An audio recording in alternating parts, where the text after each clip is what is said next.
How synced are you to the people around you? And what is healthy syncing versus unhealthy syncing?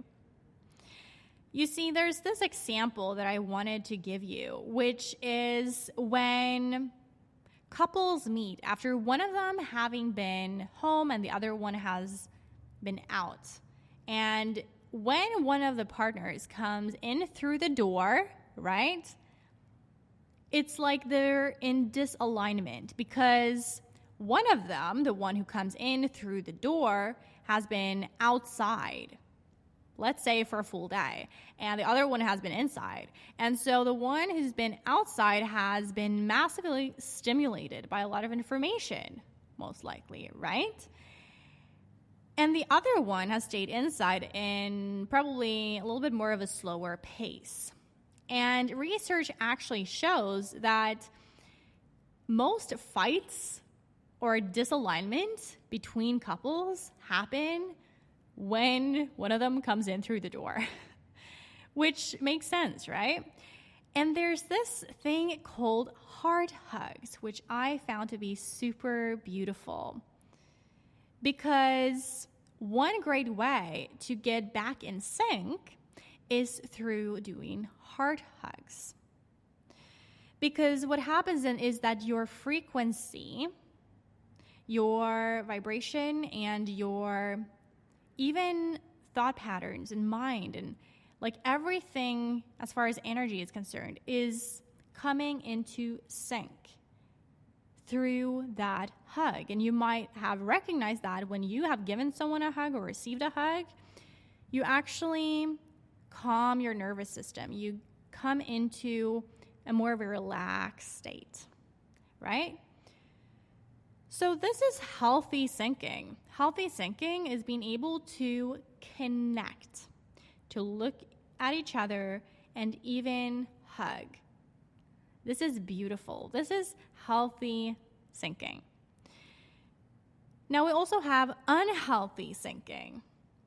And this is when you try to force yourself to sync with one another, right, with another person, and it simply is not in resonance anymore at all. That is also a form of perfectionism. So this is when you're pushing, proving, and pleasing to make it work somehow. When you begin thinking to yourself, well, I'm going to try to make it work, you know that you're definitely not in sync, don't you? You know, subconsciously, you know that you're not in sync. And then this is an invitation for you to have conversations, to get vulnerable, to lean in, to share, to speak your truth, and to go deep with the other person. That is not to say that they will welcome that. Some may welcome it, others might not. That is not your responsibility, right? What is your responsibility, though, is you recognizing that you have the power. You have the power to sync within yourself. So when you sync with yourself, it's more likely to inspire the other to also sync within themselves so that you can sync together as well. Now, if this doesn't work, if you have conversations and you find that you're simply not in resonance any longer, then maybe, just maybe, it's time to sync with self into who you are growing into being, right? And let the other person do the very same. So that once you sync within yourself, you can call in other connections that are at your frequency, that you might feel more in resonance with. You know, hard hugs, I find them to be incredibly beautiful, and it's something that I'm definitely committed to integrate into my relationships because I can see the power of it. Because we oftentimes try to connect, though, through the mind, when in reality, oftentimes we can actually connect through the body because our bodies are very intelligent and we can pick up on where each other is at and all of this through simply hugging. So hard hugs, I'm definitely going to integrate that into my own life to be able to, go up and beyond the whole pushing, proving, and placing and like trying to make things work and allowing the heart to lead in connections.